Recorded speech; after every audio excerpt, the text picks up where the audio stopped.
flags, raising flags. Hit them fast, secure the bag. Don't even blink, make them walk the plank. Light them up, let's make them sing. Fire the cannons, fire the cannons, fire the cannons. Go Bucks, yeah, we on. Fire the cannons, fire the cannons, fire the cannons. The whole field's already on. Let me give you 55 reasons why this is our season. Palm trees breezing, opposing teams bleeding. All right, welcome back to Buck What You Heard. My name is Gene. You can reach me at Buck What You Heard, and you know what I always say: you follow me, I'll follow you back. Football is here, sort of, sort of, and I'm joined by my co-host KB. Been a long time, man. We're finally back in the studio doing this thing, man. How are you doing? We back, baby. We back. Oh yeah, and a lot to talk about since the last time we were on, and nothing's happened. Yeah, not much, just a few things here and there. So I did want to start in the off season, and wanted to get your thoughts on how do you feel the off season. We're not going to talk about the draft. We're just talking about the off season from that miserable game against the team that will not be mentioned, and that playoff loss. Kind of going into where we are now. With the salary cap issues that the Bucks had going into the offseason, how do you feel that they fared with free agency and just getting people signed that could help this team win? Yeah, so obviously we've talked a lot about the salary cap and what life would be like post Brady. Should Brady have retired, which obviously he did since our last conversation. Yeah. So with that comes change, and then also, hey, you push the checkbook off a little bit. So how are you going to respond? And pretty much the way that you'd expect the Bucks to do. They found some really good bargains. They kept the guys that they wanted to retain, which I think is just as important as making those splashes to steal players from other teams. I'm actually pretty excited. I think for the season, this upcoming season, it's going to be about the little engine that could, and I think it starts with my nemesis, Baker Mayfield. We'll see how ultimately that'll work out down the road. But you know what? I mean, I was all Jacoby Brissett all off season, but Baker's quite the budget right now. I mean, he's coming in with very low expectations. I think he's going to win the starting job over Trask. And if Trask plays, you might as well just be expecting a top draft pick next year, which isn't the worst thing in the world. But I don't think the floor is going to be, top 1 or 2 pick. I think the floor for this team is probably going to be about 5 to 6 wins. And I think the ceiling is going to be about 10 wins. So, how good is this coaching staff? That's what we're going to find out. That is the number one question that everybody should be asking. How good is his coaching staff? This is something that I've and I'm going to go back to the game. And I can't remember which game it was, but the Bucks went to play in overtime instead of trying to win the game. And that was a coaching call right there. And at that point, I had a lot of questions about Todd Bowles. Is he the right guy for this team? Is he the guy that you want running this team, just for years to come? Or is this one of those situations where is he getting an extra couple of seasons just because he's the new head coach? Is that kind of the direction we're seeing here? Or do you think Jason Light has given him enough to put together a winning record and possibly fighting for an NFC South title or playing, in the playoffs? Yeah, that's a big question there. So let's unpack that. So with Todd Bowles, I mean, last season was just a disaster on the offensive side of the ball, which we know Todd Bowles did not want to dip his toes into, which honestly I applaud. I think that's where a lot of head coaches, go awry, is they try to do things that they're, not the experts at. He's an expert at defense. Tony Dungy. Yeah. He just didn't have good offense coordinators. So obviously Byron Leftwich, for instance, that's where a lot of the shortcomings came. That is going to be an addition by subtraction in many ways, but you don't have the quarterback. So when you're looking at this off season, I really love the pieces that they did or that they brought in. But what encourages me about Bowles, right now at least, before we get into players actually playing, is the drafting of Kalijah Cansey. Because in the Todd Bowles era, the inside defensive linemen, their roles have been solely to eat blocks. Ndamukong Suh, Vita Vea, Akeem Hicks. Their goal wasn't to get to the passer, and we want to be able to blitz. That's how we were going to, get that pressure. And it was great. We won the Super Bowl, but what we saw, it wasn't a sustainable model. You want to be able to get there with 4, maybe 5 on a consistent basis, right? And we know the 5th is probably going to be Devin White, and that whole situation is going to take care of itself. But with Kalijah Cansey, what that's telling me is Bowles is willing to change a little bit. He's recognizing that we're going to be in nickel 75% of the time. We need to get the 4 best pass rushers out there. Right. We got to win fast. That's the Aaron Donald comparisons there for Cansey. I don't think any fan should expect him to come in and be Aaron Donald. Hell, Aaron Donald wasn't Aaron Donald for a couple of years there. And you can't expect Warren Sapp either. We know what that did to Gerald McCoy for his entire career. And he that will not be named. Let the kid come in, let him learn. All the coaches spoke today. What they're saying is, hey, we want these guys to be masters at one thing instead of being jack of all trades, playing 5 different positions. And, that's really going to get in people's heads. It sounds like they got a plan defensively. And I think Dave Canales is the right type of coach right now. Like, for instance, if you brought in 2002's version of John Gruden to this offense right now, I don't think that'd be good.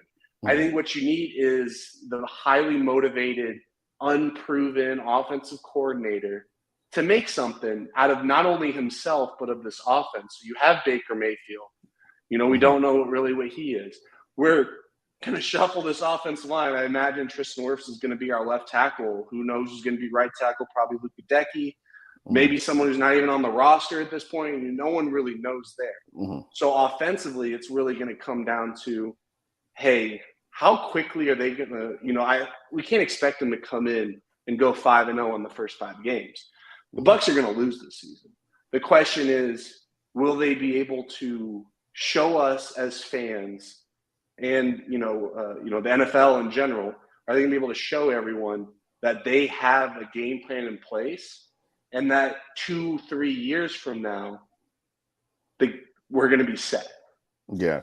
And, the one thing I like about what's happened, if I can say there is a positive, you look at some of our division rivals, a la the New Orleans Saints, and how they've kicked can down the road for so many years and continuously been in salary cap hell year after year after year. I think, the Bucs have come to the decision, hey, we're gonna eat this year, and then we'll be in a better position salary cap wise next year. But the one thing that I can say that you do have Todd Bowles in the majority of the defense that's coming back. I don't think a defense was that much of a liability compared to what we expected from last year's defense. And I think that they're going to come in and they'll be all right. Shaq Barrett, it's going to take a little bit because that was a pretty catastrophic injury that he sustained last year. But I feel like, he's going to definitely be a part of this team, whether it's in midseason or, it may take him a little while to get back to, last year's form before the injury. We kind of saw that with Chris Godwin as well. And the issues that he had, kind of getting back into the swing of things. Well, and also Shaq Barrett's got some things, not just physically, but mentally going on right now that he has to overcome. Yeah, definitely, man. I use this opportunity to throw some prayers out there, everyone, for the Barrett family. To those who didn't see online, he did have one of his children drown at their house. And, it's one thing to have your children die, of something like, cancer, where you can prepare for that. You can't prepare one day, and within a matter of minutes just being gone. So prayer sent out to the Barrett family. Yeah. Shout out to Mr. Everything Bucs. Thank you for checking us out. I appreciate that. Good question, though. I don't see the Bucs moving to 4-3. They're not, but what they're with going to do the, is, like, again, when we're saying nickel, when mhm, they're going to, I mean, we know those two linebackers aren't coming off the field. So yeah. those four linemen are going to be the four linemen that we're going to see most of the time. And I do like, you know, some of the moves that they've made in the offseason. I think they're going to have a pretty strong rotation on that defensive line. And again, I know I say this a lot. I sound like a broken record, but I can remember a time when the Bucks were piss poor on both sides of the line, whether it was offensive or defensive side of the ball, and it was just a struggle to generate one sack. And now you've got a team that's, you know, that's out here, and you've got players that you're familiar with. And players that I believe will continue to get better, namely Joe Tryon-Shoyinka. I think the game, you know, this is a good season for him to really get an idea of where he's at.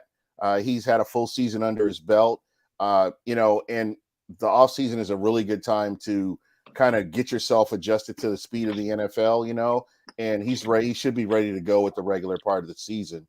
So, you know, players like that, Vita Vea, I expect a lot from Vita Vea. I mean, he's continually improved, but you know, I am hoping to see him take that next step. So Well, again, he's got it's a yin to his yang now. With yeah, he now has two sub 300-pound inside defensive linemen who should help. And Logan Hall is the second one yeah, in that example there. That they should be getting up the field, and what that's going to allow the Bucks to do is to yeah. not have Vita Vea trying to be double, triple teams and still leading our team in sacks. Yep, there you go.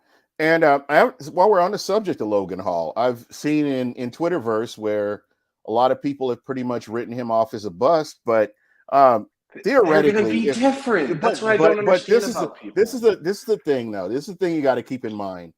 Uh, from your rookie season when you're drafted, it usually takes about 3 years to get an idea of what kind of talent you have, if they're going to grow from that or if they're just the person as they are. So, you know, what we saw from Logan Hall was a kid that didn't get to play a lot of snaps last year. And a lot of the issues that he had are coachable. These are things that you know you can really work on in the offseason if you're going to hone your game and come in and totally improve from the year before. And that's something that I'm really expecting is Logan Hall to improve. I mean, the Bucks really saw something in him. So, you know, I want to give Jason Light and the team the benefit of the doubt and say, hey, let's see what he can do. Can you coach him up and get him out there and get him productive? So we're going to see. We're going to see this year. Yeah, and again, I mentioned earlier, the coaches have said Logan Hall was playing 5 different positions last year. Now he can That's focus crazy. on being basically Will Golston's going to be his role, which Yeah. again, forget, Will Golston spent most of his career under 300 pounds as well. And Logan Hall is beefed up a little bit. I imagine he's going to beef up a little bit more. He offers more pass rush upside as well. So him and Kancey are probably going to rotate at 3 and nickel. And you got Greg Gaines backing up Vita Vea in the middle. Like, what more can you really expect given the Bucks having to eat Brady's cap this offseason? Like, this is just the reality of the situation. Yeah. And I want to bring in a friend of the family, Michael Pless. How you doing, my friend? Good. How are you guys doing? Doing good. Yeah, we're just talking about the offseason. We're going to kind of ease into the draft here in just a minute. You know, there's a lot of people that, you know, like I was saying before, just before you came on, I know this is your favorite player, Logan Hall. Again, I think he's coachable. I think a lot of the deficiencies that we saw, he's a rookie.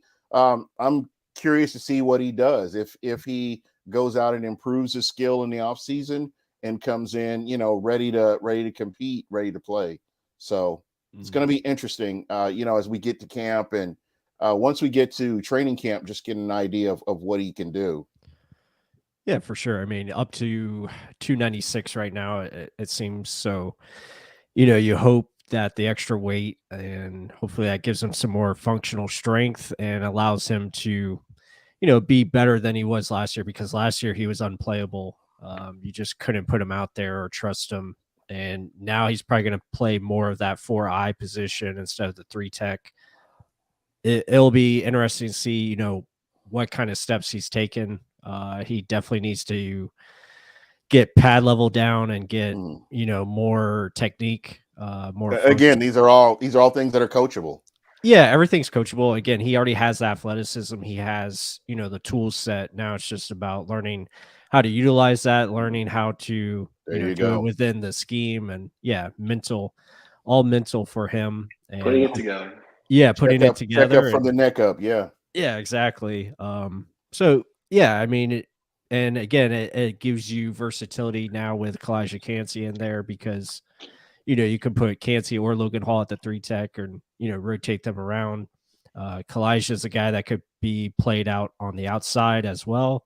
He's done it for Pittsburgh, so there's going to be a lot of different things that they're going to utilize. But yeah, Logan is a guy that has to step up, especially when it comes to stopping the run, and also, just doing your job, maintaining your gap discipline, and find ways to, generate pressure when it comes to that situation. That's something he's got to do a better job of.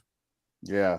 And the cool thing is the Bucks went out and I think they got the pieces that they could get, and pieces that they felt like would really help this team to at least be competitive. And one of the big moves that they made was bringing in Baker Mayfield with the departure of Tom Brady. And it's been very polarizing in Bucks Twitter. You got some people that like the move, other people that don't.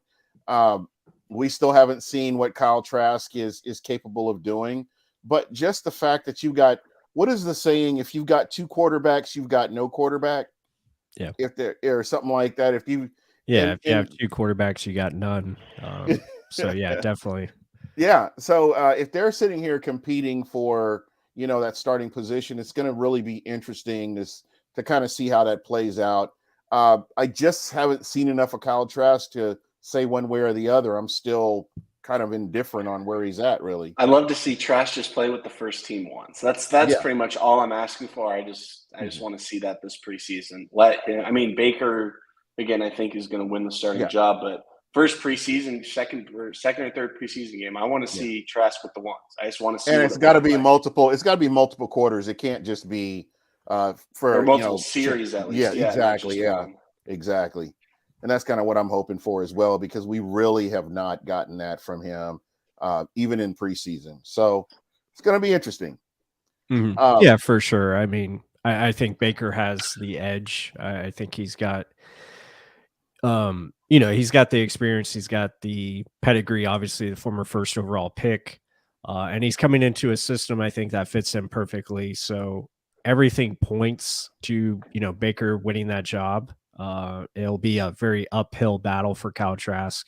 And like KB said, I hope he gets that opportunity to be with the starters and see what happens, see what he can do. But yeah, it'll be very interesting to see it in training camp and see, how it plays out. But right now you have to feel that, Baker's the guy until otherwise. And maybe Baker's the first guy to go in there, but maybe he struggles, and then Kyle Trask comes in later, throughout the, later in the season. Yeah. Last thing you want to see is what basically happened with the Panthers, where it was like, hey, Baker's our guy. And then it was PJ Walker, he's our guy. No, it was Sam Darnold was third. People forget that from last year. It was PJ Walker, and he went off against the Bucks, and it was, he had the highest PFF grade. He's like, he's going to be the quarterback. Okay, well, then Sam Darnold became the guy. And then it's just like, okay, then PJ Walker became the guy. Yeah. And it was just like, that's just what you don't want. So that goes back to the whole, you have multiple quarterbacks, you really don't have a quarterback. So I just hope that, Trask is able to at least push Baker a little bit, because I think Baker needs it. We saw that Bruce Arians made a comment today. Today, I forgot what it was. But he's basically just like, I think Baker's better than any quarterback in this class. I highly disagree, but that's my personal opinion, even though this is a pretty weak QB class. Yeah. Baker did some great things in college, but I don't know, for instance, what he brought that Bryce Young, for instance, hasn't shown or displayed at Alabama. So, one question was brought up about the running back room. And let's put Rachaad White aside. What do the Bucks have? Is Keyshawn Vaughn is he in the rotation this coming up this season? I think he's still running back 3. I mean, I love the addition of Chase Edmonds just because, like for instance, last year, like Rachaad White is essentially what Chase Edmonds is going to be to the offense this year, where it was basically Lenny's show. It's going to be Rachaad White's show, and I'm super excited for it. But he actually has a back that will actually get him off the field a little bit. Chase Edmonds has the ability to catch the ball in the backfield really well. He's from Fordham, so those who don't know, Bucknell and Fordham are rivals in the Patriot League. So I've kept a good tab on this kid. He's admittedly came out and said that, once he got paid, he kind of took his foot off the gas a little bit, but now he's back on the veteran min, and he's trying to, make a name for himself again after he earned a good contract with the Dolphins this past offseason. So I'm hoping for good things for Chase Edmonds in the backfield, but Keyshawn Vaughn, I think he's going to get some carries. I think he's going to get more than what he got last year. And, Rachaad White, God willing, he's going to play 17 games. We know how the running back position is.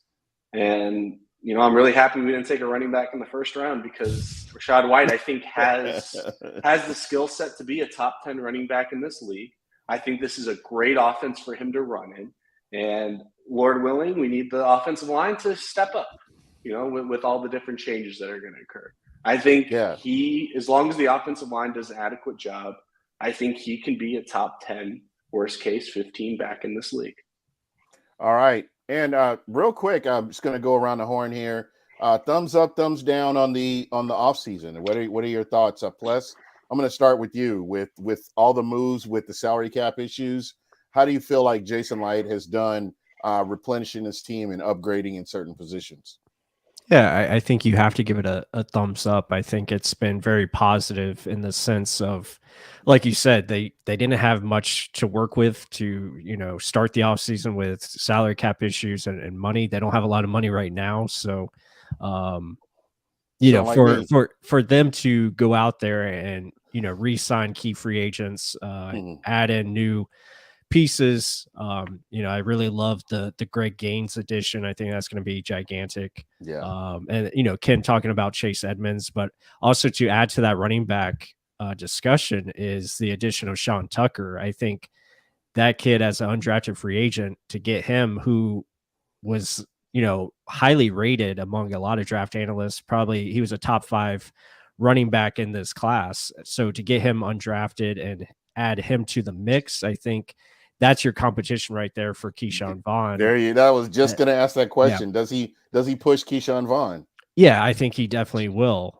If everything checks out. I know he had a something with the heart, so obviously that's a serious condition. But it looks like he's got the clear. It looks like he's got the go ahead. So I really like his game. Very talented, super fast, 4.3 speed. Perfect fit for the zone, running scheme. But like KB said, I mean, it's Rachaad White's show. Like, he's going to take over, and they're going to utilize him a lot. Like, they're going to run the football. And I think that's where they're going to try to hide their quarterback play a little bit, run the football, play action pass. You're going to see a lot of that incorporated. And what does that do? It helps your offensive line as far as pass protection. And that's why they probably feel comfortable starting Luke Gedeke at right tackle or whoever it's going to be. They feel comfortable with that. It also explains the Cody Mock selection. I mean, he's an excellent run blocker. He gets out in space. He can do a lot of different things. He's a mauler. He is a mauler. He reminds me of Mike Iupati, who was in San Francisco for the longest. They're running the and then he went zone over to scheme, the and that's what he was. Yeah, he went over to the Cardinals, but that's what he was known for. Was he was a mauler in the run game. Mm-hmm. Yeah, absolutely. But I mean, overall, I mean, I love the offseason so far of what they've done. Sure, they could have done some different things, but I think all in all, it's been a solid offseason. They got a lot faster. They're younger, and it's a new era. Upgraded. It's a new transition. So we'll just have to see how it plays out. All right. So I do want to jump from the offseason. Oh, and KB, I know you threw the thumbs up as well. I agree. And Brady takes up 16% of the cap, guys. That's what you have to remember about all these moves that transpired. That's a huge chunk of the cap just gone for someone who's not even playing for you. So the Bucs did everything on a budget, short of finding again an offensive tackle or a nickel cornerback. I think Ryan Neal's going to be a fun addition in the secondary. Probably going to play strong safety. So again, they found starters. As if they figure out offensive tackle, right tackle specifically, whatever Tristan Wirfs doesn't play, and nickel corner, I love all the additions. There we go. So I'm gonna jump in and say the same thing. Thumbs up. I love the offseason moves, and I want to kind of move over to the draft because this is something I was pleasantly surprised. I'm going to say that. Just very low expectations, and a lot of the moves that were made addressed a lot of things that are going to help the Bucs not only now if these guys pan out, but in the future as well. And just kind of starting out with Calijah Kancey. I love the move. Just got a chance to go back and watch some of the highlights of this guy. And, you look for consistencies. And there have been multiple videos of him. And the one thing that I can say is he's relentless. I mean, he gets after it. He doesn't quit on plays. The plays that I've seen, I've even watched a full game of his, just getting to watch him. And he doesn't give up on plays. And that makes me excited for him as a player in the NFL. Mm-hmm. Yeah, absolutely. I mean, you guys saw my reaction on the live stream. I mean, I was I was shocked. Me and Mark were both shocked because again, it goes against what they've done in the past. And I think you're seeing a philosophical I can't say the words. A philosophy. Yeah. Yes. That you're seeing a change.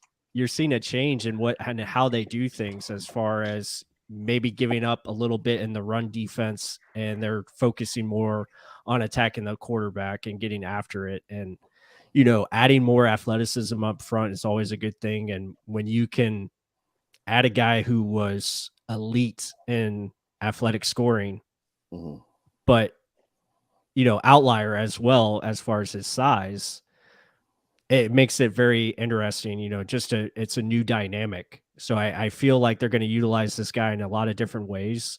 It reminds me of Sheldon Richardson when he was with Todd Bowles was with the Jets, and he was using Sheldon Richardson in a lot of different ways where they line him up outside, they line him up inside, pretty much everywhere.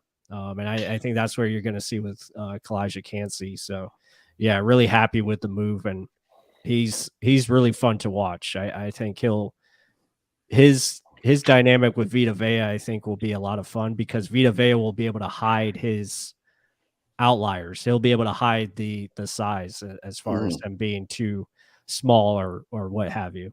Because you kind of have to pick your poison. I mean, yeah, you're not going to be able to run on him. You can't single Vita Vea, so that's already a double on Vita Vea. So obviously Calijah is going to have a one-on-one matchup, and I think he'll fare well with that. Yeah, I'm feeling the same way. KB. Yeah, that's his specialty, is beating men one-on-one. I mean, his college tape is very impressive, and I wasn't really turned on to him until the Real Bucs Talk people were really the ones again who put that light in my head, because I didn't think that was going to be what Bowles was going to do. Obviously, I think Bowles had a big, say in that pick. I don't think Light's making that pick if he's not going to get utilized pretty well. Yeah. And again, we saw the additions of what they made this offseason, and this lines up well with the philosophy that they're going to go with. Less focus on the run defense, more focus on getting to the quarterback, as Plus said. But also remember, what do the Bucs secondary, especially the two that we re-signed the past 2 years, do really well? Man coverage. You can't run man coverage if you're going to blitz 6 or 7 every single play. They have no support. You're going to be running. Well, and also what they did was they just played a lot of zone. They played fire zones behind it. So, those cornerbacks aren't able to do what they do really well. Well, now if you're rushing 4, maybe 5, if you want to put Devin White on the line, you can play a safety. You can play cover one, or, cover one, have man beneath, Antoine deep. I mean, tell me what's better than that with our secondary. And if you get to the quarterback like that, you're going to win games. That's the Eagles. And this is the Eagles aren't anything special. That's just what they do. This is the thing that when we said this beginning of last season, you got to get home with 4, or if it's 3 or whatever, you got to get home with 4 at least.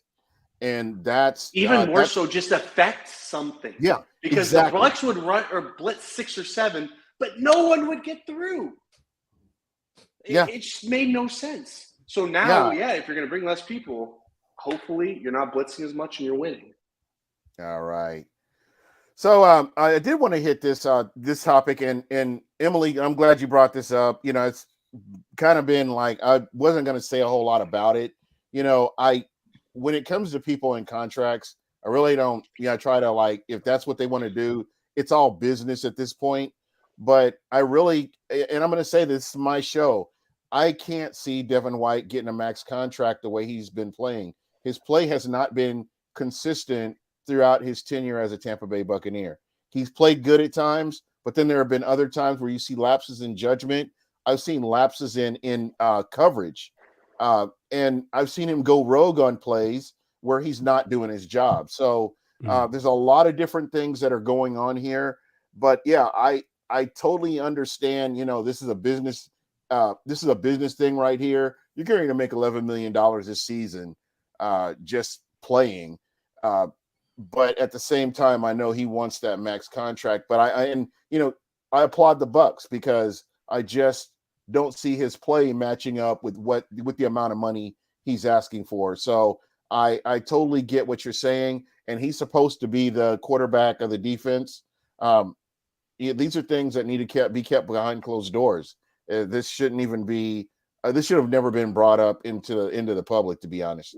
Which is a great transition to, I love the way the Bucs are handling this situation, because this was brought up by Devin specifically on social media. It wasn't like it was leaked out from the Bucs, or Ian Rappaport was the one who came up with it. No, it was Devin basically throwing out there, and they're like, hey, we have no plans on trading him, aka if you want to call me, well, listen, we probably won't do it, but just give us a call. Devin, you're going to get 11. They're saying publicly, Devin, you're going to get $11 million. Not that many inside linebackers are getting $11 million. You're also, you're getting a fifth-year option, which we just found out half of the first rounders that year aren't getting. So you're getting guaranteed money that you weren't getting before, and you still have a chance to get $20 million. Like the Bucs, if there's a team that's going to do it, it's going to be the Bucs. Granted, he's behind Wirfs and Winfield in terms of my priorities. But what the Bucs have basically said, Larry Foote came out today, even it was just like, hey, I hope I see Devin soon. You're probably not going to see him until things become mandatory. But right now, Devin's got champagne problems right now. Like that's just something he has to deal with. Like, I'll never fault a player for wanting to go after money.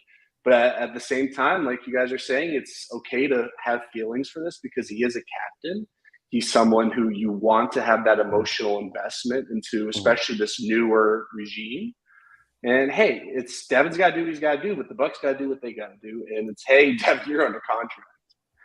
Yeah, 100%. You agreed to it. You signed your name. Like I can't, if I sign my name on a contract that says, hey, if you leave, you can't go like another sales role. I can't just go be in the same industry for a whole year. Well, Devin, you can't just get up and leave and just go to another team on your own. You can like the Eagles stuff all you want, but the Eagles aren't paying $20 million for a linebacker. And they're not going to do it next year either. Not the way they're hitting not on with the draft. Hurts contract either now. And just look at what they've done in the draft. I just don't see that ever being a thing. Oh, sorry, Plus, I didn't mean to interrupt you. No, you're good. I was just going to say it's part of the negotiation tactics, and Devin is he's trying to get maximum deal, and Bucs understand where they're at with him. He's in a contract year. Got to play out that contract, and that's he's what playing Lamar Jackson ball, but not a quarterback. Lamar Jackson all worked out because of the position he plays. There's only one linebacker that's made his resume and skill set played a big factor into that too.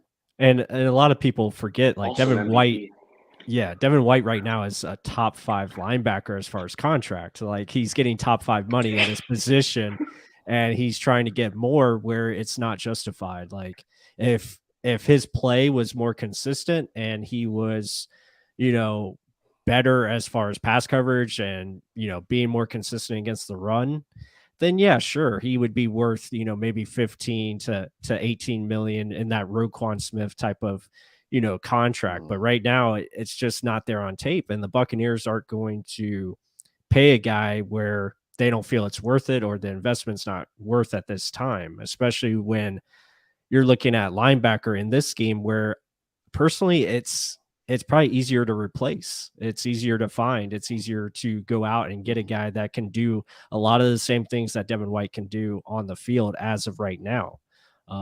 So yeah, I think the Bucs are playing it the right way.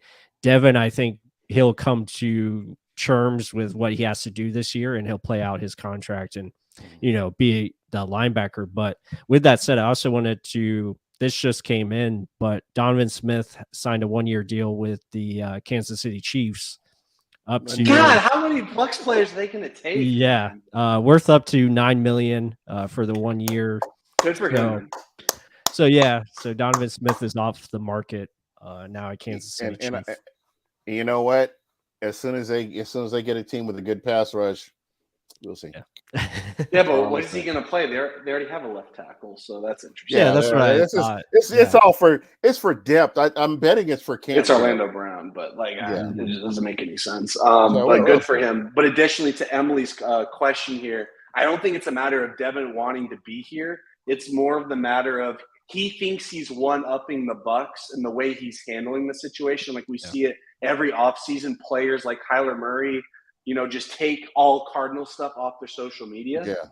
That didn't mean that Kyler didn't want to be with the Cardinals. It's just that's a tactic that people have used. And again, recently Lamar has been on Twitter saying certain things about the Ravens and his contract situation that, it took way longer than expected, but it eventually worked out. So he thought, hey, I can do this, and I can do it right before the draft from a timing standpoint because I can't do this in June. No one's going to trade for me in June. The draft is where trading occurs. So it's not – I don't think it's a matter of him wanting to be here. He just wanted to get that money. And it's the NFL, man. And you know what? We've seen this movie before. We've seen it before, and I'm telling you, we've seen it with like you said, Kyler Murray. Somebody, I can't remember who it was last year. We're talking about quarterbacks, though. That's his that's Devin's problem because Roquan Smith went through this entire situation. He basically didn't show up to camp. He, the Bears, he didn't he didn't play the first couple of weeks. And then, hey, a team wanted him, so they worked out a trade. But if you told the Bucs that they got a 2 and a 5, I don't think that Bucs fans would be happy with that compensation either. No, I don't either. Yeah, I mean it's tough because he's trying to gain leverage and he has no leverage right now. The Bucs are in control. The Bucs are in control of everything right now. So really, I think his Devin either plays or he takes the fines, and he's not going to take the fines because he loves his money. So he's gonna be out. Horses aren't cheap, fellas. Yeah. No, I know. Tell me about it. Yeah. So again, it's just one of those things where he just I don't think he's handled the situation very well. If you go out and play business as usual and get that film, get everything on film, that's your leverage right there. He could have, if he had played a little bit more consistently this past year, he would have probably had a little bit more leverage than what he did. But if you look at his film, it just doesn't reflect. Well, remember after 2020, because of his playoff run, they had the anonymous GM thing, and he was rated the number 1 off-ball linebacker by all the GMs in the NFL. I haven't heard that shout of the past 2 years. No, of course not. That's all I'm going to say. Yeah, it went to his head, and obviously the play has fallen off big time. So honestly, COVID was the best thing that happened to Devin because he missed that New Orleans game, or they were the Redskins at the time. The Washington football team. And then his 3 games in the playoffs are like Derek Brooks. Yeah, legendary. I'm not gonna lie there. But again, we just haven't seen it really since. We've seen it sprinkled every now and then. But other than sacks, which he's just coming downhill, and the defensive line just gave him clear runs. I mean, he's not beating guards and tackles, with pass rush moves. He's just using his speed. So again, he has to prove a lot from a coverage standpoint. Yeah, absolutely. Physically. I do want to jump on get back to the draft. Thank you, Emily, for that question. And I do want to talk about Cody Mauch, who happens to be my favorite, my personal favorite player. All he wants for Christmas is his 2 front teeth, Gene. And I'm telling you what, man, if NFL Jesus will do anything for me, it's got to be make this guy a success. He needs to be a Buccaneer. He picked 69 too, Gene. I know exactly. This guy, no front teeth, And then I saw a picture of him with a whole bunch of pheasants. The guy likes to hunt, and he likes the barbecue, and he likes the fish. What else can you do in North Dakota, Gene? Drink beer. And we haven't gotten to that. I don't know if he's that guy yet, but I'm sure he is. He's that guy. He's that guy. He drinks. He hunts. Yeah, exactly. Honestly, he loves. He loves. Drinks by the keg, Gene. Yeah, he loves. He loves 69. So this guy is awesome. He's got him. But what I love about the he's pick, a Pro though, Bowler already. What I love about the pick, though, is I haven't heard one analyst that met him, whether it be at the different bowl games and the combine, that didn't say that he's just like this fabulous kid. And whether he win the first round or the 8th round, 7th round, people are like, that's the kid that you want to bet on. So again, we know how much that means to the Bucs. I'm all in. I'm pushing everything onto the table. I'm all in with this guy. And I think at the Senior Bowl, he played all 5 positions, didn't he? On the line? Yeah, he played guard. I think he played some center. He played some center, yeah. It was mainly the interior positions. I don't really think they utilized him. I don't think he played tackle. Yeah, much. not really much tackle, just because of the arm length. He's a natural interior. He probably could be the future center when it's all said and done. I mean, he could replace Ryan Jensen.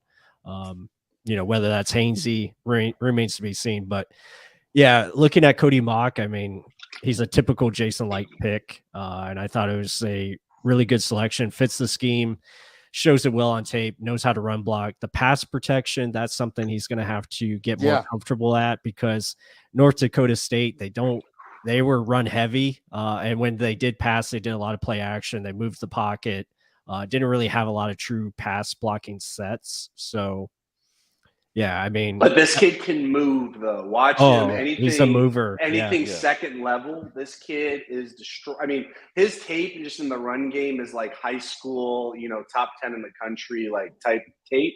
But watching him move laterally and get to the second level, not even just like pancaking people, but just the speed that he's able to get there and actually get a block, which people don't understand how hard it is to get a linebacker and a safety in a live game. As an O-lineman, he does it consistently. And that was my whole thing. If you're hungry, and you want breakfast, just watch some of his video. You'll see enough pancakes to, just to fill you up for however long you want to. I love this pick, and I just can't say enough about it. Even Ryan Jensen, I don't know who's more excited, me or Ryan Jensen, about the pick, but I love this one. I think he's going to be the Jensen replacement. I don't think he's going to play center. I think that's going to be Hainsey who's going to replace him. But whenever Jensen does retire, probably after this upcoming season, I think Cody Mock is just going to come in and be that Jensen mentality and leader type of personality. He plays up to and beyond the whistle. He plays beyond the whistle. Like once he locks onto a guy, he doesn't let go until like what are they going to do? Knock his teeth out? Yeah. Like what is the lineman going to say or do to this kid? Yeah. Like Jensen, they like messing with Jensen, but what are you going to mess with this kid? He's going to take out his mouthpiece, and you're going to see 2 missing teeth. Like how can you not laugh at that? And I just dream of him pancaking Cam Jordan. That's just the one thing I would love. If I could see anything in his world, I don't know if I'll see it, but if I could see anything, it's gonna happen. It's gonna happen. We'll make sure it happens. It's gonna.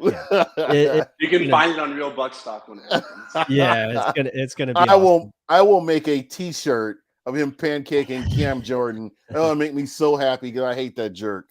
But anyway. No, it's going to be awesome. But thank you guys for having me on. I have to run, unfortunately. I got another show I got to go on. Busy man, everyone. Yeah, busy man. We're very fortunate. As usual, your family. You're always welcome on here, man. Anytime you want I appreciate you guys so much, and thank you for always letting me come on here and crash the show and talk. You don't crash it, man. It's not a crash, man. Yeah. like Joe McCoy said in Carolina, you're home. I appreciate it, guys. So, yeah, thank you guys, and have a great rest of the show, and talk to you guys soon for sure. All right, later. All right, see you guys. That was Michael Pless from Real Bucks Talk. Be sure to check him out on YouTube at Real Bucks Talk. Great content, and he breaks it down. He gets it done. So the one pick that I did want to talk to you about round 3 and get your thoughts was Yaya Diaby. Yeah. and I want to can get just your see it thoughts. now.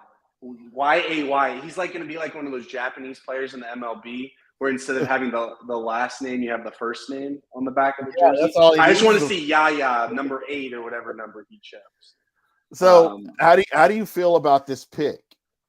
I I think a honestly lot do of not. Bucks fans. Oh, sorry, you were saying. Oh, no, I just don't know how. I don't know how this pick is really going to go. I think. Okay. Was it a reach or was this? What did he fall in the right place?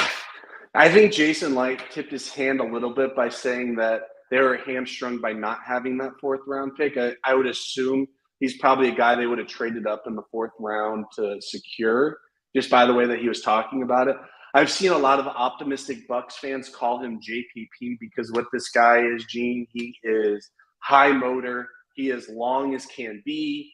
I don't think it's going to translate, his first year in the NFL.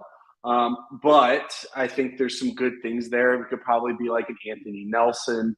I think that's probably what Bucks fans should root for. He has the physical ability. He has the ability to grow. I mean, this kid is like a nice ball of clay for the staff to be able to utilize. But what they also need is they need people in the room, Yeah.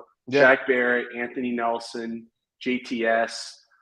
You got 2 good ones in the draft. I'm just going to throw Jose Ramirez in there as well. A lot of people are having him as a 3rd, 4th round pick. We get him in the 6th. So I think both of them are going to make the roster. They're going to have 5 probably outside linebackers, especially with Shaq probably being slow or limited early. So I think we got our 5 outside linebackers, and I think there's enough there. If they didn't get Jose, I'd be a little bit more concerned, but I think Jose is good insurance, for Yaya. Well, I have to ask this question too. To me personally, I think if you've got 3 people that can start in a draft and contribute, that's a successful draft to me. I know because the majority of the time you're getting players that are playing to compete. You got players that are starting, you got players that are competing, and you got players that fulfill a role, and then you got players that are just bodies. And throughout all this, I mean, when I look at a lot of these players and the potential that you have here, and we haven't even talked about, rounds 4 through 8 or round 4 through 7, but it just it's exciting to see what the Bucks have done, and if they get enough players on there, that can come in and contribute, which we've seen from Jason Light in the past couple of years. This could be a success. This would definitely be a successful draft. Yeah, to round out day 3, I mean, Light gets a linebacker at the University of Pittsburgh as well. So Kalijah is going to have a nice little friendly face for him. I imagine him probably being linebacker 4 this year, but he has the better linebacker ability than KJ Britt in the long term. So I think he can be linebacker 2. Let's say if Levante retires, or maybe they bring in someone else, and you got 3 and 4 lined up for a couple more years. A lot of people are excited about Trey Palmer, and I already mentioned Jose Ramirez earlier. I think Trey Palmer was a good little get. Gave up a 5th next year to be able to secure him. I don't think he's going to fall that far. Basically, got a speed guy, like think Scotty Miller, but better, more like Scotty was just like, I don't even know what to call Scotty, but like Trey Palmer, you can envision having more sustainable success in the NFL. But you mentioned 3 starters in the draft. So we talked about Kancey, we talked about Mock. Yaya's not going to start. The Dennis kid from Pittsburgh's not going to start. Palmer's not going to start. Ramirez isn't going to start. Josh Hayes, secondary player out of Kansas State. I've heard some mixed reviews from different people that I'm just going to be honest, I haven't really watched him. But Scott Reynolds, for instance, appeared to report huge K-State guy. Talked to other, Bucks people. Some have been on the show, some not. I just don't want to name names to throw them under the bus. But just aren't the biggest fans of Josh Hayes, but what they envision him being is a slot cornerback. And what I say earlier, I love his technique. Oh yeah, you're a K-State guy, so you. No, you do. No, but Kansas. I went to Kansas. Yeah, I know you went to Kansas. Sorry, but what I'm saying is K-State. Like that's what I meant. Yeah. So you probably know him a little bit better than I do. But what I've heard is they see him as slot cornerback, which again, some people disagree. From an evaluation standpoint, but that's just where the front office sees him. That's probably where he's going to get his first crack, is to be a slot cornerback. So if they hit on him, there's your third starter. Yeah, exactly. I like his technique, and he doesn't give up on plays. And I've been very impressed with him, at Kansas State. Just he held up his end of the deal, when he was on the field, and they played against some quality wide receivers in the Big 12, and he's fared fairly well. So he's definitely somebody I'm excited to see on the team, and hopefully he can stick and kind of help this team win. But as we've been talking about this, I feel a little bit more comfortable with the Bucks. I mean, I still have a lower expectations, but with the defense, that's where they should be. To me, it's like I would think of it like the Marvel movies these days. They're not hitting the way that they did the past, probably 2-3 years. They're coming out with bangers like 3-4 a year from Guardians 1. I know 3's coming out tomorrow. Yeah. But you had like Guardians, you had Civil War, you had all these things just coming out, boom, boom, boom, boom. And now they're kind of missing a little bit. Yeah. Well, that's kind of where the Bucks are. You had Brady and you were booming, booming, booming, booming, booming.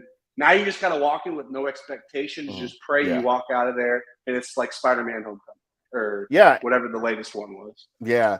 And what's, when you think about it, we still have Mike Evans. You still have Chris Godwin. You still have, who's your third wide receiver? Russell Gage. They've shown that he can be a serviceable tight end. Yeah. I think they got another good tight end in this draft. Yeah, from Purdue. Yeah. So, again, there's some offensive talent on this team. I still don't know what to expect from the offensive coordinator. I've loved his press conferences, but it's just going to be interesting to see how this all plays out. Injury is going to be huge for the Bucks, depth-wise in certain positions. So, again, a lot to look forward to. There's a lot of improvement that could be made. I like the upgrade. I feel like, even if it's a quarterback's coach, it's an upgrade from Lord Byron and, what he was doing. And I'm happy he's gone. And I'll die on that hill by myself if I have to. But I led that charge, buddy. So I was saying that shit in 2020. I thought 2019 was good for him. Even when we were winning in 2020, I was like, this process is not looking good, fellas. Yeah. And then 2021, I would say things hit. But outside I think that in 2020, BA had to step in and throw his hat in the ring as well. And I've always said, that's been a marriage. It was Brady, Arians, and Lord Byron. But when you leave this guy on his own to do whatever, it's like leaving me when my wife goes out of town and leaves me in the house by myself. I'm gonna eat junk food and play video games till 4 o'clock in the morning, do all the stuff I'm not supposed to. Kind of Lord Byron, being the offensive coordinator, he's doing all this stuff, and you just couldn't depend on him. So that's kind of how many colleges and NFL teams are lining up for him to even be a coordinator at this point? No. That just tells you that people in the know exactly what happened. People on Twitter, I'm sorry, y'all. Most of y'all didn't know what the heck was going on. Yeah. I've even talked to an NFL agent that told me, hey, like, no one wants any part of this guy. Yeah. We heard the story that came out that he even went to Notre Dame and tried to get an OC job there, and they said, no, we were not even going to interview you, we're good. essentially. Again, maybe how many maybe people who worked with Tom Brady have gotten jobs? Like, I'm talking NFL head coaching jobs just for sniffing Brady. Yep. Let alone actually having him for 3 years and winning a Super Bowl, and people are saying, "Nah, I'm good." Exactly. Maybe you could help him get on at Berkeley Prep or something. I don't think Berkeley would even do it. I'm just going to be honest. If you have to play for Coach Sayo to get that type of offer, unless like Greg Schiano helped out a little bit. Like, that was when he was fired and he didn't have anything going on. Yeah, he had nothing to do there, so he was like, "I'll take over the defense. Just let me know." But again, his kids at least went there. Yeah. So Byron doesn't have kids there. So I'm going to ask you, what do the Bucks need to do to be successful in the NFC South? We saw what Atlanta's done. We've seen what Carolina has done. and we've kind of seen what New Orleans has done. And I'm going to go on the record saying that Derek Carr is overrated, and he just is overrated, and I'll die on that hill. I've seen what he can do. He had the number one wide receiver, number one tight end, I think, and number one running back or something like that. And in LA or LA, Vegas. Jesus, Las Vegas. That's still thinking LA. We knew what you meant. Yeah. So again, I'm not intimidated. I mean, once you've seen Drew Brees, first ballot Hall of Famer, and I mean he could only get to the promised land one time, and now you got Dennis Allen, you're bringing in Carr. I'm just not impressed. Not to mention that your guy Alvin Kamara is about to get suspended. How has that suspension still not been announced at this point? But you know what? I can't wrap my head around that because I mean, look at Henry Ruggs. Henry Ruggs is going to do some time. I mean, and what Alvin Kamara did was before that. So I really don't know how it all works. It was the Pro Bowl year, and well, it's because they were waiting for the court system to really step in there. Yeah. So we're just waiting for final punishments at this point. Yeah, absolutely. But from the Saints, like what we're saying about Derek Carr, I think the Saints probably had the worst draft class, in my opinion, of the three divisions. I'm not saying the Bucs, in my opinion, were first. But I think when you're drafting first overall, even though you gave up all the stuff, I mean, it's hard not to like what the Panthers did in many aspects. And I think the Falcons, at least, if you want to nitpick their draft, they probably got the most talented player in the draft, even though regardless of position, I wouldn't agree drafting a running back in the first round. But if you're just looking at the four drafts, you know, I think the Saints had the worst draft across the board. I don't think they got immediate day one starters. I don't think they got key pieces that are going to be able to be depth, you know, moving forward. Like, I don't even know if their first round pick, Brian Breezy, is going to even sniff the field because, I mean, we know the Saints, they just find people from nowhere who can just fill in on the defensive line. So, I mean, like, I just don't know what they're doing there. And everyone's picking Chris Olave to be the breakout fantasy guy.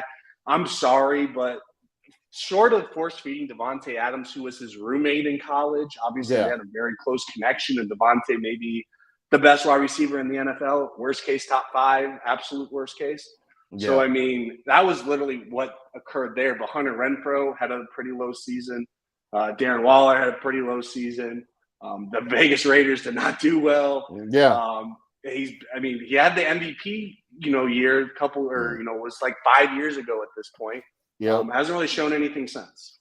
Yeah. He's just been inconsistent. He's another guy. And he's going to a downgraded roster. I don't care what any Saints fan, I'm sorry. He's coming to a downgraded roster from what was in Vegas last year. Yeah. So.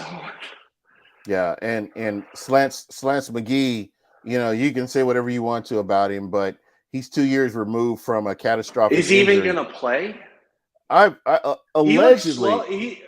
He looks slow in my opinion. Like people said, he looked great running routes on Twitter, but to me, he looked like he was laboring.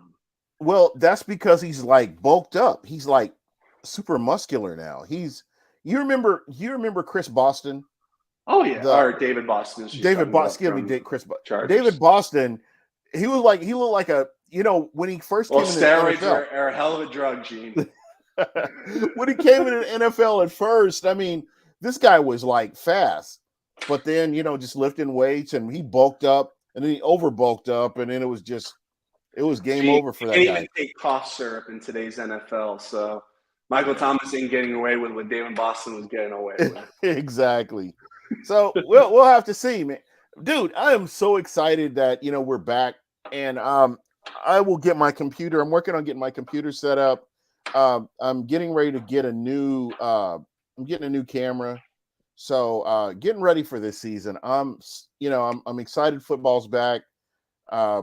It's kind of needed 4 months. 4 months. And it was really fun being on with you on Plus's show. So a lot of fun. And we got the usuals in here. I'm excited about that too. Emily and Christopher Cole, thank you so much. Mr. Everything Bucks, who's been a long-time listener. I love doing this, man. It's just fun. And I really am going to work very hard to get the listeners more involved. And, I think that's really important. LC Leprechaun, of course. Loose Cannon's Leprechaun, my guy. Hey, you of course you recognize the shirt, my friend.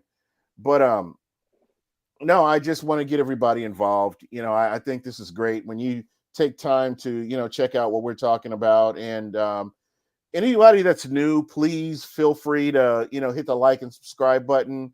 I'm really shooting for $1,000 this year. Hopefully I can get to 1,000 this year. We'll see how that works out. But again, I jumped on with Carolina Panthers last night and kind of talked about the Bucks. And again, lower your expectations and enjoy the season. It's going to be fun. Regardless, one way or the other, it's going to be a lot of fun. It's not going to be like in years past, 2013, 2014. It's not going to be like that. It's going to definitely be a little bit more fun. We do, the Bucks do have a defensive line and they have an offensive line. They've got some really fun players. So we're going to get out there and have fun with it. And it's good to have a team in Tampa. The Rays, shout out to the Bolts. I know they didn't go that far in the playoffs, but shout out to the Bolts and shout out to the Rays and the great start that they've had. And, gotta love Tampa. Amen. So, Lightning disappointed a little bit, but so did the Bruins and so did the Avalanche. So I don't feel as bad. It is what it is. I'll just go to a couple Canes games. I think the Canes are playing tonight. I won't be going tonight, but yeah, we'll see. So let me get your final thoughts, man. It's good to see you. Yeah, no, final thoughts. I mean, we got the schedule coming out next week. So there's some good things still on the horizon. It's going to be a little dead period probably, but you'll probably see us, we'll do some probably podcasts here and there for the next month or two. But heck, once August starts rolling around, camp, we'll be humming and buzzing. We'll be around. We'll be ready to go. But yeah, that's what it is, man. Just be happy. Use this time. Go be with some family. Go enjoy the outside because in a couple months, Sundays you're going to be inside all day. That's right. And I'm really working on some things. I really want to get the listeners more involved than just in the chat. And I really, because I think that the listeners need a place to vent as well. And I think that's important. So I'm really going to work to make that happen this season. Because I appreciate you guys and what you do for Buck What You Heard. But we're going to go ahead and jump out of here. And I appreciate everybody. Thank you so much for checking us out. And who knows? We may be back next Wednesday, or I don't know. Something major happens, maybe. But we'll be back on schedule as we get closer to camp and make it happen. Oh, come on! I don't know enough about football. Really? Okay. I don't believe you, but we'll go with that. But anyway, we are out of here. And we will see you later. Thank you for checking us out.